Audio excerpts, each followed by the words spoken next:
What's up, everybody? Mark with Kardavox Academy here, and I am lighting the incense because today I'm talking about Igorrr, and we got to keep those spirits at bay. If you are familiar with Igorrr, you know that they are funky. They're a funky band, but I'm excited to talk about it because I haven't in a while. Years ago, I did a video collab with the charismatic voice with Elizabeth where we talked about Igorrr, and it was tons of fun. I had a great time, and we're going to be talking about it again. This band is weird, but this band is good. If you're new to the channel, I'm a vocal coach. I teach people how to do extreme vocals, you know, safely and efficiently so they don't hurt themselves.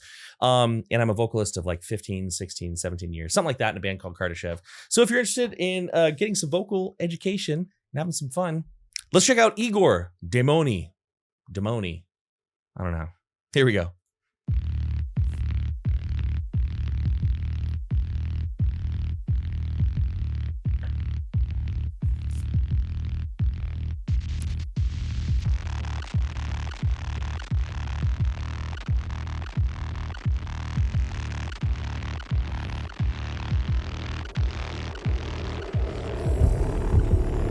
Oh.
Okay, I'm gonna pause it there because we're a minute and a half in, and you got to pause it every once in a while for those copyright hits. But let's talk about a couple things first. So, I kind of feel like I should be playing Doom. I feel like I should be playing the new Doom games. It's like that with a little bit of like industrial involved in it, which is super cool. But I want to talk about the vocal stuff at the beginning. So, a lot of times in metal vocals, we will talk about a type of throat singing called Igorrr, and I know that this vocalist does harsh or does a lot of false chord. I don't know if he's going to do that here. They've got a screamer and like a very operatic, I think classically trained. Let me know in the comments below if I'm wrong. Singer, she's amazing. They're both amazing. And it's this, but that's not what we're hearing here. Now, I want to tell you something up front. I'm not an expert on throat singing.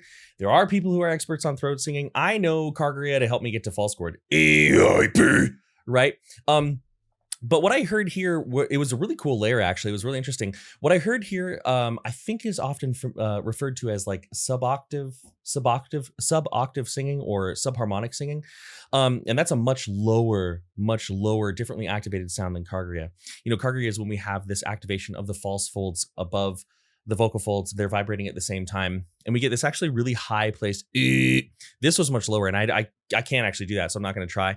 But then on top of that, we have this more vocal fry sound, like this yo way ma bo babi, and there was they really brought out all those like really crispy, crunchy textures with compression and some EQ, right, to really make that fry sound pop. And that's a really good example of how we can think about layers, right? In deathcore, which most of my audience is deathcore people, you know, often layering is a big part of the journey, big part of the process, and you know.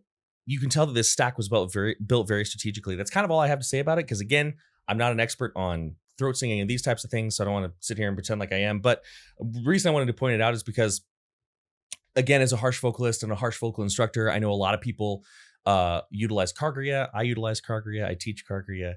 And I didn't want people to think that that was that, because it is a little bit different. If you do that, let me know in the comments below. Let's keep going though. How funny would it be if this was mostly an instrumental and I just made a dumb pick? Yeesh, we're gonna find out.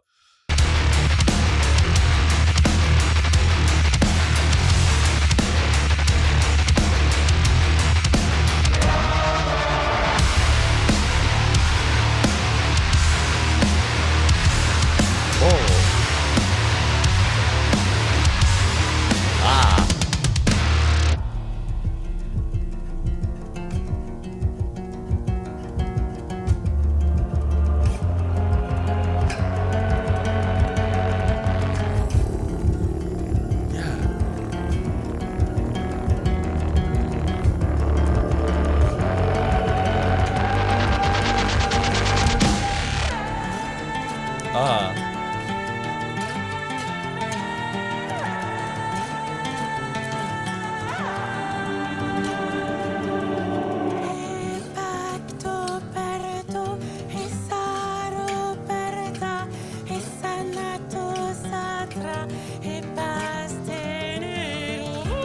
Oh.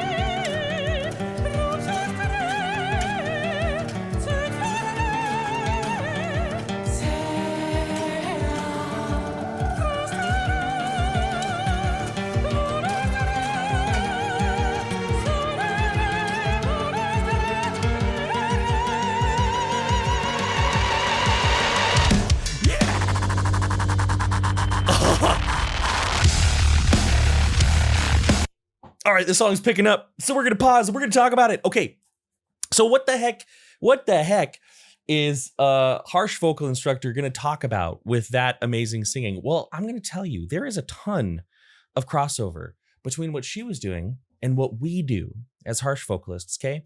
And this is something that'll be very beneficial to you. One thing that I will often run into with students is they are deathcore enthusiasts and they only listen to deathcore and nothing but deathcore. And that's fine. Listen, there's nothing wrong with that.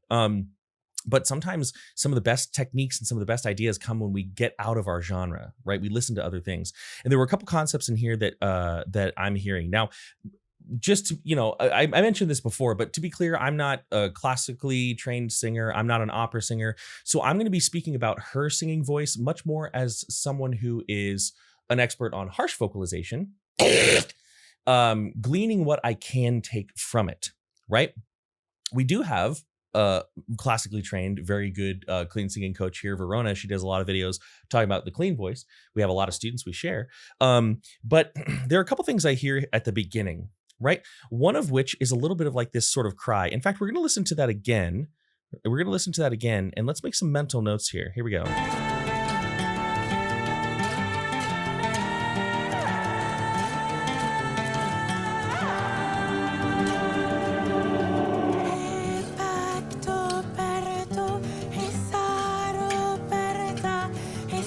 Yeah, so right here we hear two things that are very important and very good for us to kind of play around with. Now, I'm not going to sound good like she does. I do a lot of clean singing in Kardashev. I think I do a pretty good job, but I don't sing like that, right?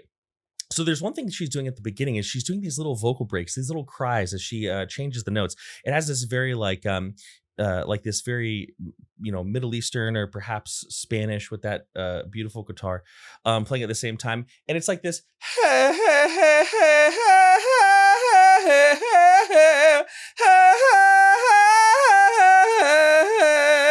Right. And that's a really cool technique and a great thing for us to be able to do for harsh vocals, right? We hear it a lot in vocalists like Johnny Davey, this like,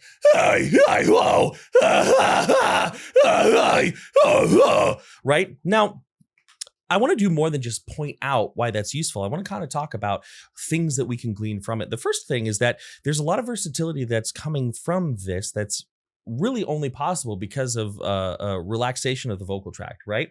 You can hear that there's not a lot of tension here. And that's something that a lot of harsh vocalists run into is that they pair so much, I don't want to say tension because there are some screams that are very, very narrow, but they pair a lot of, I should say, strategic narrowing of the vocal tract with very acrobatic movements. And while this isn't inherently wrong, it's often done in such a way where they don't really know which ingredients go together, right? They're kind of like practicing in the dark, not really sure what works together. And it's like they're in the kitchen and they're like putting, Cholula in their Fruit Loops and wondering why it doesn't work. It's like neither of those ingredients are bad, but they just don't work together, right? So what is the solution to this? What is something that we can do as vocalists, as harsh vocal enthusiasts, to find what sounds kind of tend to work? Well, one of the best things to do is learn to do a bunch of relaxed distortion. This distortion doesn't have to necessarily sound good. This distortion doesn't have to necessarily have to be a scream that you're going to do, but it can help your body sort of understand what sensations fit together. Because when we're doing harsh vocalization, we're mostly leaning on, I did not create this term. I don't remember where I read it, but like somatic anchors, like things that our body can sort of feel and memorize and reference, right? So one thing that's very common, you see it on things like my channel, Chris Lipe's channel, a lot of other channels, is you'll see this like yodel.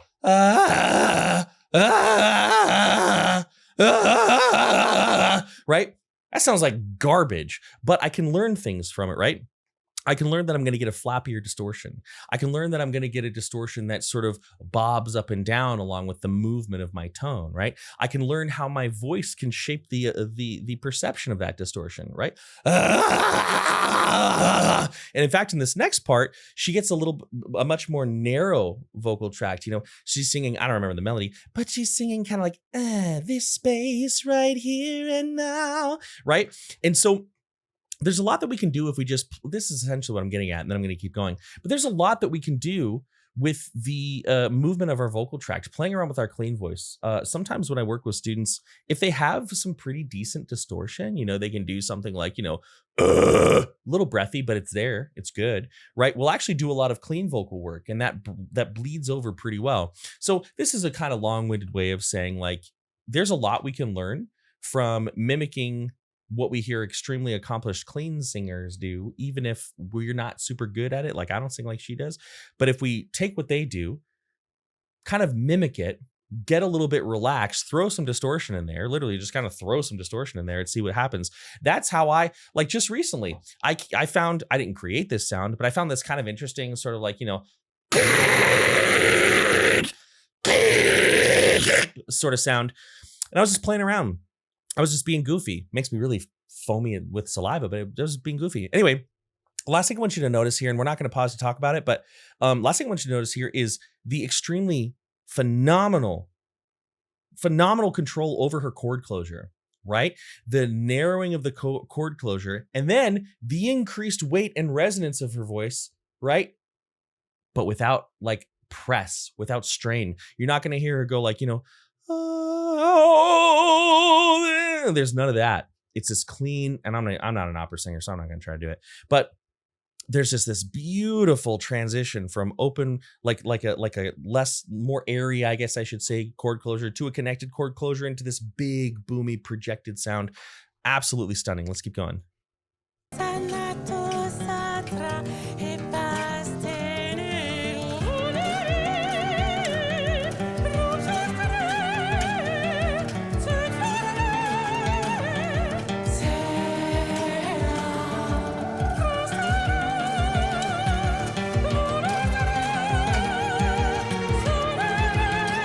Oh.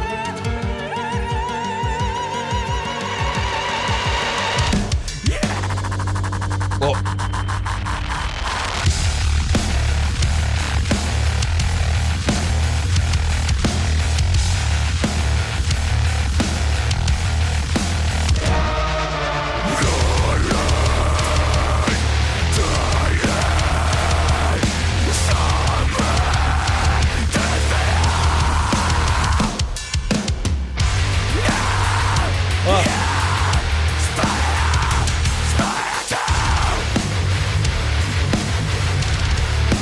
Let's talk about those false chords. Yeah, let's talk about those false chords. That's what's up. Also, I love that they got the guy from Ice Peak in here. I don't think it's actually the guy from Ice Peak. If you've never heard of Ice Peak is sick.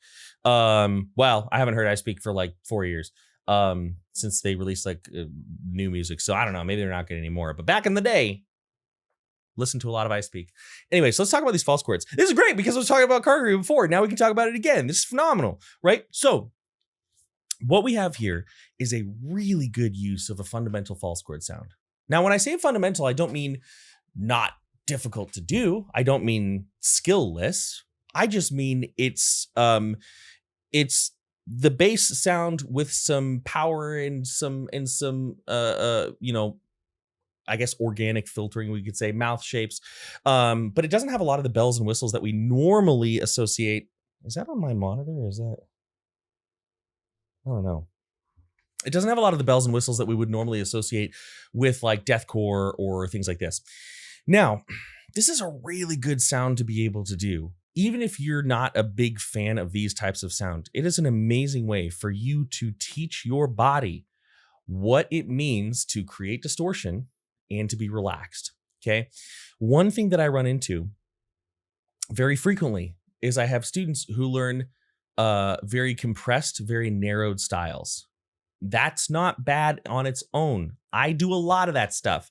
If I'm up here, that's really narrow. If I'm down here, that's pretty narrow. But what happens is They want to do something like transition from screaming to clean singing, or they want to transition, say, from a narrow style to an open style, or they just want something that's, because studio is different than live, so they want something like another style that sounds pretty close but is a little less compressed, just so they have a little bit easier of a time getting through a set and not feeling tired, right? All of these things are difficult because they've got 2, 3, 4, 5 years of muscle memory saying that harsh vocalizations are narrow, when in fact, if you take time at any point to learn how to do like this, I play really loose, right? You can hear that there's no point where I'm right. You are going to have essentially what I call a grand central station vocal style. And what I mean by that is something to transition to. I have students who learn the baseline false chord, not because they're ever going to use it on its own, but because it helps them go from something like, to, because slide through it, right? So, okay, Mark, shut up. How do we do it? Well, there are a couple things that are really important for false chord, right? There are a couple of things that are very important for false chord, and false chord is slowly becoming an umbrella term too. Didn't used to be, but now it is, right? There are a lot of different types. So from this point forward in this video, when I talk about false chord, I want you to understand that I'm talking about the looser, "Hey, bow, and thrall to the evil lord, a procession of the damned," like that sort of sound, right? The first thing is that one of the best ways to start this is don't try to do metal vocals. Do not try to do metal vocals, right? Because your body's going to take all your preconceived notions and put them in there, right? Instead, try to find a place of natural engagement. My mom, my students are going to recognize this story. My mom is this sweet little old lady. She drinks her rooibos tea, and she does not give two shits about metal. Okay. She respects it. She likes the music that I create, but it's not what she's choosing to listen to on her own. She's a very like Joni Mitchell, which, hey, great choice. Joni Mitchell's awesome. And like that sort of thing, right? Is she the one who did the Hissing of Summer Lawns? Was that Joni Mitchell? I think that was Joni. That's a great album. You should listen to that album if you haven't. But anyway, John Denver. She likes John Denver too. But she'll do that. My point is she'll do this. She'll take a sip of her tea. And she's not trying to do vocals. And I'll be like, "Mom, you could almost do metal vocals." And she's like, "That's nice, sweetie." She doesn't talk like that. That's like my favorite way to do it, though. I use that voice now because it's just funny. But anyways, my point is this. She's not trying to do metal vocals, and she's doing the foundation of Kargarya. Right? But when people who love metal vocals, we're like, "Okay, I'm doing metal vocals. I gotta be tough. I gotta be deep." Right? So, and this is where a lot of people get confused, of some of the main ways to start false chord, there are really two main ways to start false chord that are used. When I say main, I don't mean only. I mean, these are the most common. One is the classic throat clear, right? The other is Kargarya. So here are a couple things you can put in your mind when trying those two. Okay. I'm going to talk mostly about mindset stuff, which if you want to learn more of the mechanics of like how to actually do false chord, I do have a false chord fundamentals e-course that people seem to like pretty well. Some people thought it was too basic. They were like, "This is pretty basic stuff." Well, homie, it says fundamentals in the title, brah. But anyways, so with that being said, let's talk about some mindset things. And then we'll get back to the song. But I'm an educator. I love to educate. The first is that this will not feel right at first. A lot of times my students, they'll do the throat clear and they do it pretty well. And they'll be like, "No, that's wrong." And they get in this spiral. When I do that, I feel vibration right here. We don't want that for a finished scream. There's no brightness at all. My nose is vibrating a little bit. It's dark. It's breathy. But here's the thing. That's the beginning ingredient. Right? If we take a spoonful of flour, it doesn't taste like a delicious focaccia yet. Okay? We have to get there over time. So this is kind of a compressed version of how the throat clear might work. I'm not going to touch on the Kargria one. Maybe I will later, but yeah, I probably will at the end of the video. But we take first, right? And this is a general roadmap of how I do it, and you can try it on your own. A little, if you have a floppy sound, okay, with almost no vocal cord tone in it. So here's floppy sound, floppy sound with vocal cord. That's not inherently wrong. That just might lead you more to Kargria. Or that's not good. And then we also don't want to have this. That feels like this hard flapping behind my tongue. It's my epiglottis going crazy. That's not good. The way that we get around that is just go quieter. If you have that, the next thing we do is we change nothing but our vowel. We change from to eh. At this point, the resonance, not the actual distortion itself, but the feeling of airflow is going to feel more like it's up in the back of the mouth, not the floppy epiglottis right on the back of the tongue, but right in this general area. Then we're going to say either weh or yeah. We're going to move away from the throat clear, okay? Because clearing your throat can be kind of tiring on your system. We're going to move away from the throat clear, and we're going to move towards just changing the onset. So weh or yeah. So we're here. Weh, weh, weh, yeah, yeah, weh, weh, yeah, yeah, weh, yeah. And you're probably going to stay there for a while. After that, put your hand up like this. Pretend you're calling out to somebody. And by the way, this could take you weeks, maybe even a month or two. Okay. Weh, weh, weh, weh, weh, yeah, yeah, yeah, weh, weh, yeah, yeah, yeah, yeah, yeah. Now you might be getting a little bit of vocal tone in there. That's not inherently bad. We're not worried about it per se, right? But you don't want it to be like tight. So we're here. Weh, weh, yeah, yeah, yeah, yeah.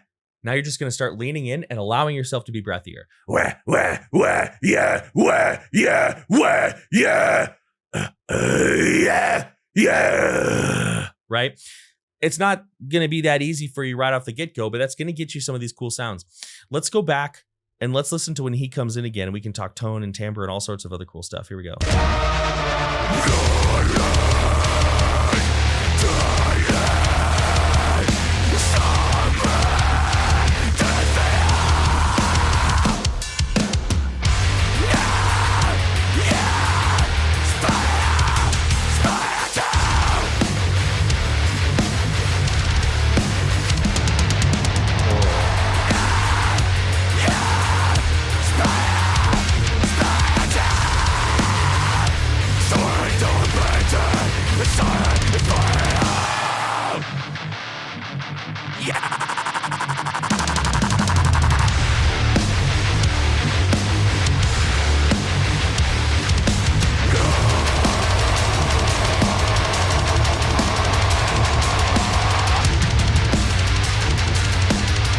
That was a pretty decent hold for a false chord, for like a loose false chord. How long was that?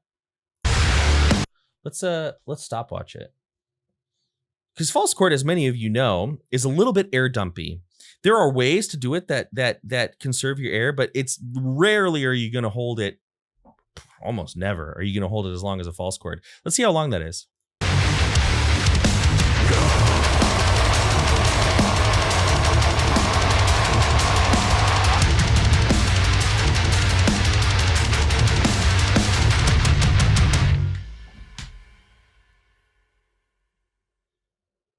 The aesthetic of this video is sick. I love the gold line and the, yeah, so I would call it 5.5 because there's obviously the delay of my finger. 5.5 is not terrible, honestly, for a foundational false chord. If you're like compressing or you're adding some old man to your false chord, you can hold it a little longer, of course, right? But let's talk about a couple things, and this is all going to kind of lead into itself, right? So obviously we heard some tone changes, we heard some sound changes, right? So a lot of the reason, oftentimes, and this isn't as true anymore. I think false chord kind of, at least from my chair. I could be wrong about this, but it seemed to me, as someone who teaches people who want to learn harsh vocals, that false chord kind of fell out of vogue for a little bit, like 2-3 years ago, maybe 4. And it was out of, like, people were much more interested in fry tones, and now false chord's kind of coming back. The metal vocal world moves in trends, which is really interesting. Like the whistle fry, everybody was all about the whistle fry back when I started, right? Now you don't really hear people talking about it as much anymore. But again, I'm only in my corner of the world.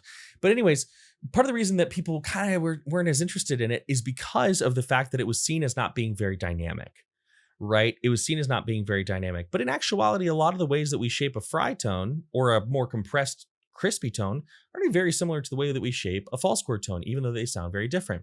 One of the most important ways that we can shape the tone is by our control of a concept called twang, right? Twang is a mostly clean singing term, although we've been talking about it in the harsh vocal world for a very long time. And it's essentially when you are utilizing the shape of your vocal tract, that upper laryngeal funnel, right? Slightly narrowing that space. You can't really feel that narrow. This is not narrowing like you would get with like a harsh vocal, like, it's not that, where I can feel those muscles closing. This is much more subtle. And what you're doing is you're accentuating the high frequencies of your voice. It's often confused with nasality, but that's a that's called hypernasality. What this is more is yeah, ah, right? Now that's a lot of twang. That's more than you might find yourself normally singing with, but it's this very forward, like a quack, quack, quack sort of duck sound. And this is actually more coming through the mouth. One of the ways that you can practice this is doing like a characterized, like New Jersey accent. This is going to be very cartoony. Of all the students I've had in and from New York, none of them have ever spoken like this. But getting this sort of, hey, I'm walking in. Hey, that gabagool. Hey, you're going to get that gabagool or what? Hey, Vinny. Like that sort of, hey, sound, right? Listen to how this changes the false chord, right? So I'm going to be right in the center of my speaking voice. I'm going to do as little vocal tract modulation as possible. I don't know if modulation, but I'm going to, let's do a ya to stay away from those glottal onsets or glottal attacks. Avoid glottal attacks. Ya, ya, ya, ya, ya. Doesn't sound bad, but I don't know if I would want to do a whole song that way, right? I wouldn't. You can, you don't have to, right? So now instead of ya, ya, ya, ya, I'm going to go ya, ya, hey, yo, Vinny, ya. Yeah, actually, let's stick to ya. Let's stick to like that more. So ya, ya, ya, ya, ya, ya, ya, ya, ya, ya. And that's one of the reasons that people have difficulty transitioning from a false chord mid to a false chord high, because they try to do it here, and a lot of it's done here, at least at first, right? So one thing you can do to make your false chord really interesting is practice speaking in funny voices. A few of the ones that I usually start with my students with are Sylvester Stallone. Hey, I'm Sylvester Stallone. Hey, I'm Sylvester Stallone. This is going to give you a very generic but really workable false chord like death metal tone, right? Hey, so here we go. Now, when I'm doing this, by the way, I'm not dropping my larynx dramatically. Hey, I'm Sylvester Stallone. In fact, when I start doing the Kargria, my larynx goes up. Hey, I'm Sylvester Stallone. Hey. A lot of times it sounds like the larynx is dropping, but I've got my fingers on it. It's going up. Hey, people. Hey. Well, the larynx goes up, but then as I drop my jaw, the whole apparatus moves down. But it's not this. It's not, right? It's not that. Then the other one is just like sort of I guess you could say a pissed off like hype man, like a front, the front man voice. Yo, everybody, thanks for coming out to the show tonight. Let's open up this pit. I hate this town and I love my friends, that sort of thing, right? So if I do this, yo, what's up? Yo, what's up? Yo, what's up? Hey, yo, check out the merch table, buy our EP. Right? Then the next one is like the New York, New Jersey. Hey, yo, I'm walking here. Hey, yo, I'm walking here. Hey. And then the last one gets you more towards high screams, but it's more of like a little goblin. Yeah, little goblin, say, like a 1940s gangster goblin, say, hey, I'm walking here. Hey, I'm walking here. Right? And this gives you a lot of cool tone. And we have him shifting between these two spaces, right? So this is actually a really great song to listen to if you're interested in these false chord fundamental sounds and things you can do with them, right? If we're talking about holding out a false chord vocal for longer, you know, it's interesting. 5.5 seconds, if you're doing lyrics, is not going to be that difficult with false chord, but 5.5 seconds just with an open that could be a little bit more tricky, right? So there are a couple things that are important to do here. Now, this is where, as an instructor, yeah, you can do the old man thing. You know, it's where you do like this. Hey guys, old man, that's kind of tough to do and not actually put the pressure on your vocal cords. You want the closure here. You don't want this, old man. That hurts my vocal cords. You want this, old man. This feels more in the back. And if I do false chord here, hey, this, hey, bye, Z. It closes it up a little bit more. But where I would prefer you to start is by holding your ribs out. Right? That may not do all of it for you, but when we breathe in, right? We breathe in. This guy's smoking those cigarettes. Shame on you, right? If we breathe in and those ribs go out, when we hold those ribs out, we're gonna get a lot more time. We're gonna get a lot more space, right? So I would say check with your breath support first, right? Are you breathing down into the belly? You know, you're not actually breathing in your belly, but are you breathing down into the belly? Are your abdominal muscles expanding? Are you holding your ribs out when you vocalize? If you're doing all of that, do you feel downward pelvic floor pressure when you scream?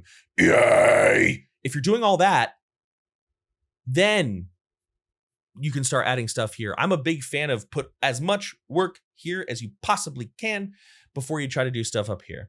Anyway, that's basically that. This is 33 minutes. So I got to kind of wrap it up here. I got a lesson in 30-ish minutes. Okay. But super cool song. I don't know if it like tops my charts for Igorr songs that I've heard. Igorr, I don't know. This is a great song, but I just kind of expect Igorr to be like weirder. So is it like the best one? I don't know. But it was fun to talk about. It was fun to listen to. Amazing singing and great false chord stuff. So if you enjoy the content, like, share, subscribe. If you want to learn about harsh vocalization, head to kardavoxacademy.com. I am pretty booked on students right now, but there is a form you can fill out to hop on the wait list. Kind of a long wait list, but you can put your name on it.